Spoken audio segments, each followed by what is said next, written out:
Bonjour à tous et bienvenue sur Esprit de Résilience. Aujourd'hui, nouvelle vidéo sur la Bible. Est-il possible que Genèse 1 ait été influencé par des écrits de civilisations ayant côtoyé les Hébreux? Si c'est le cas, à quel point est-ce que ces influences ont imprégné notre texte et si elles l'ont orienté vers une vision commune de la métaphysique? Une version ancienne de la création des hommes met en scène les dieux de l'Olympe, créant au fur et à mesure du temps plusieurs types d'hommes. Il y a une première race issue de l'or. Les hommes sont presque tous masculins et vivent près des dieux.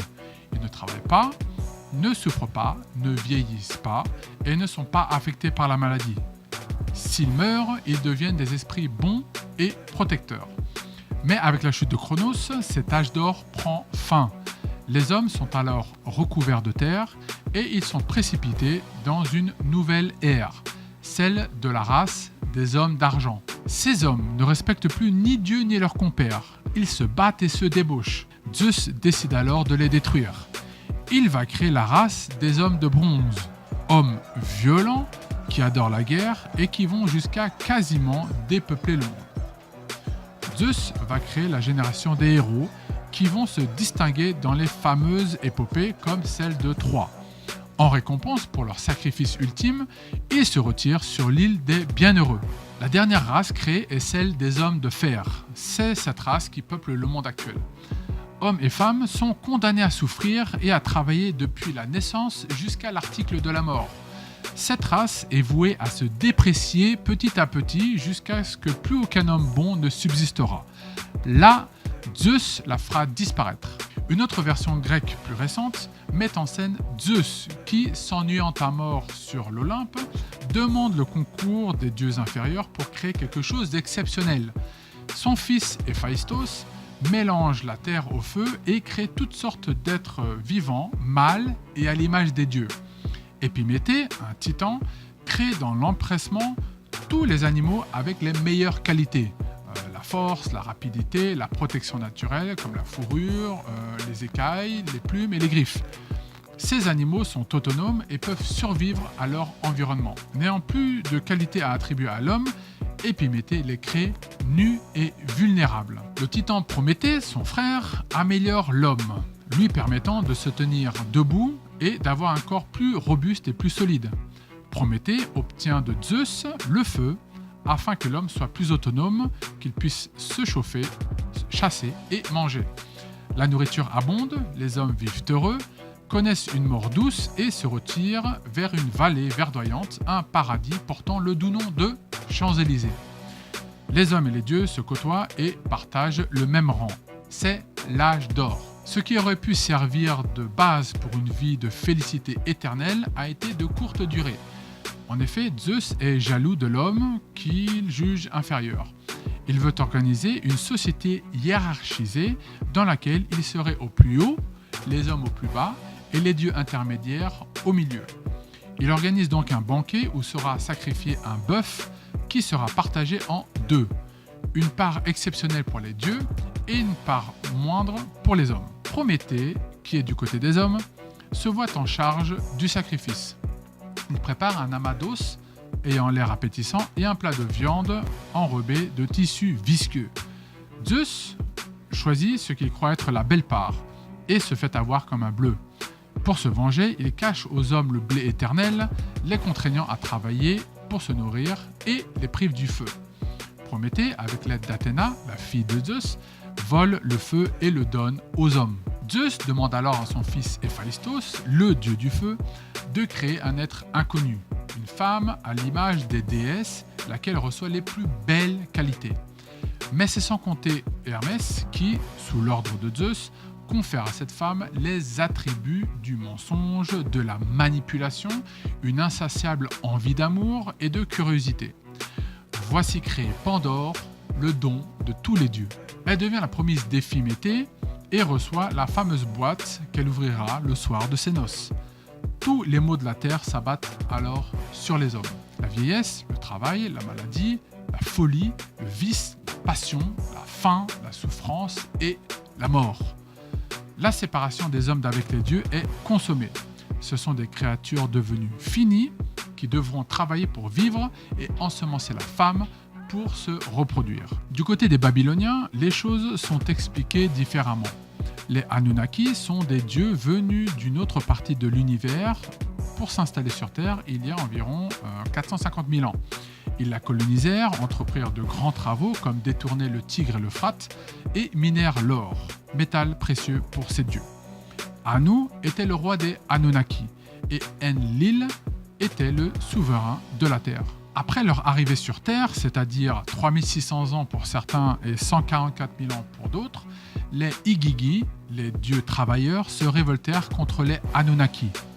Anugal, leur chef, prit la parole pour dénoncer les conditions de travail lamentables, considérant qu'ils étaient victimes du patronat à la solde de l'ultralibéralisme intergalactique. Enlil puis Anu prirent à cœur d'écouter les revendications et d'offrir une solution.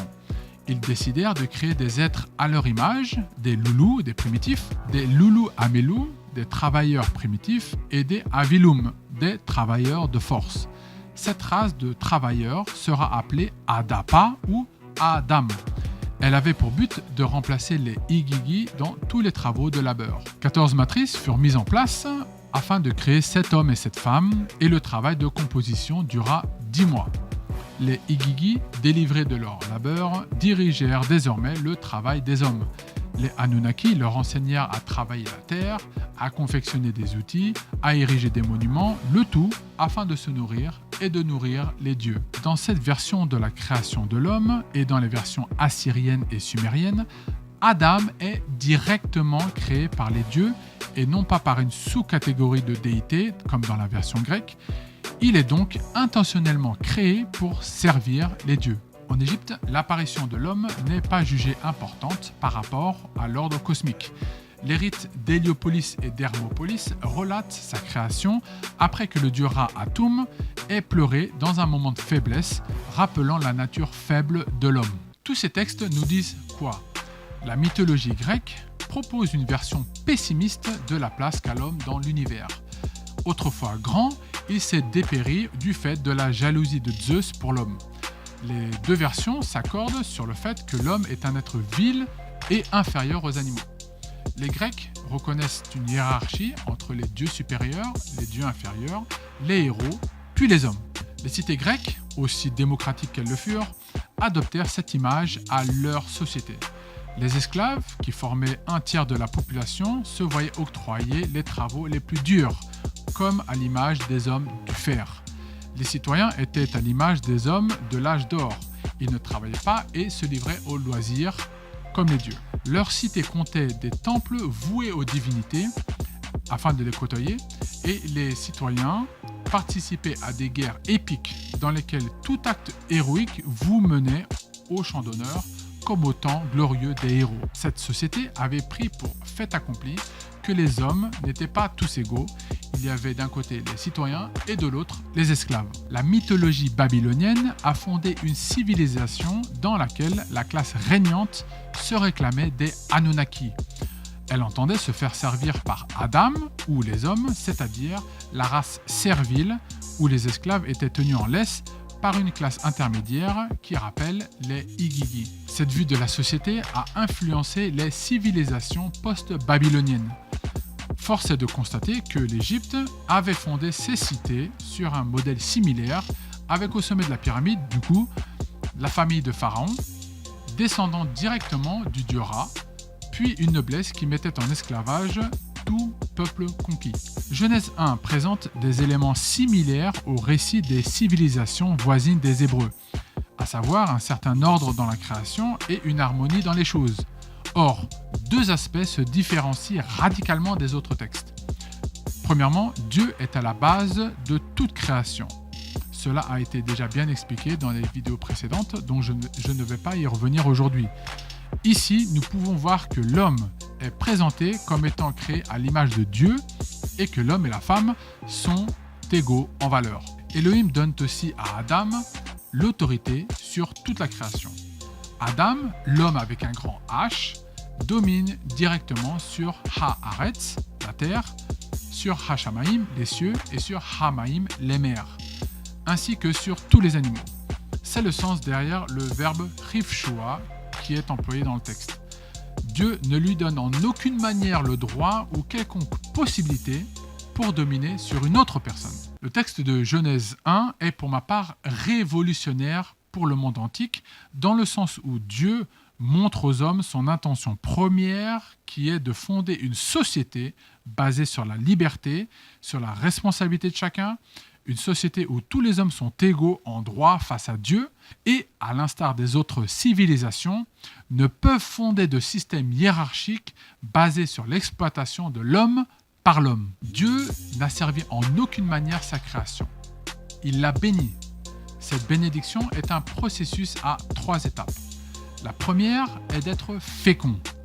Comme pour les plantes et pour tous les animaux, il s'agit de porter du fruit, la semence, la graine, le sperme, afin de pouvoir procréer. Si on voulait aller plus loin dans la réflexion, être fécond requiert une maturité physique, car pour qu'un arbre puisse porter son fruit, il doit d'abord passer par une période de croissance. Il en va de même pour les animaux et pour les êtres humains, pour qui une maturité spirituelle sera tout aussi importante. La deuxième phase est la multiplication, c'est-à-dire de grandir en nombre afin de remplir la terre. En langage plus clair, il s'agit pour un homme et une femme de s'unir afin de procréer et d'établir une famille avec des enfants. Ce n'est pas une contrainte, c'est une bénédiction. Et cette bénédiction est la résultante de la première, car pour pouvoir procréer, il faut d'abord être fécond. La troisième phase est de remplir Haaretz, la terre. La végétation dispose en elle-même des moyens pour éparpiller sa semence partout sur le sol. Les poissons remplissent les mers et les oiseaux le ciel. De la même manière, l'homme a cette bénédiction pour remplir toute la terre. Ainsi, étant créés à l'image de Dieu, nous avons en nous les capacités de créer et de développer des choses qui répondront à nos besoins immédiats et d'avoir le loisir de penser à des besoins futurs. Nous pouvons aussi organiser avec méthode toutes ces choses afin de vivre en toute liberté avec Dieu, mais aussi en harmonie avec le reste de la création. Nous comparons nos accomplissements avec ce que nous avions en tête de réaliser, effectuons des tests et corrigeons le tir afin de pouvoir se rapprocher de l'idée qui a germé dans notre esprit. Cette capacité à juger les choses s'applique aussi à toute pensée philosophique et puis politique afin de peser le pour et le contre d'une idée avant de la mettre en application. Ainsi, nous prenons possession pleinement de toute la création comme Dieu l'avait fait avant nous et nous entendons la protéger par amour pour elle comme Dieu entend nous protéger au nom de ce même amour. Si je devais choisir parmi tous les récits de la création, aussi poétiques qu'ils soient, de toutes les civilisations qui ont marché sur la terre, je prendrais sans concession et 1000 fois encore le texte de la Genèse, car c'est celui qui donne à l'homme sa plus belle image et sa plus belle place dans l'ordre cosmique. Nous ne sommes ni des êtres faibles, ni des êtres insignifiants, ni des êtres détestés par une divinité, ni des êtres créés par un Dieu dans un moment de faiblesse, ni des esclaves. Nous sommes créés avec son amour, par son amour et pour son amour. Nous sommes créés à son image. Et si cela est bon aux yeux de Dieu, l'homme est un bienfait pour la terre et non pas un virus. Dieu n'est pas malthusien, faites des bébés.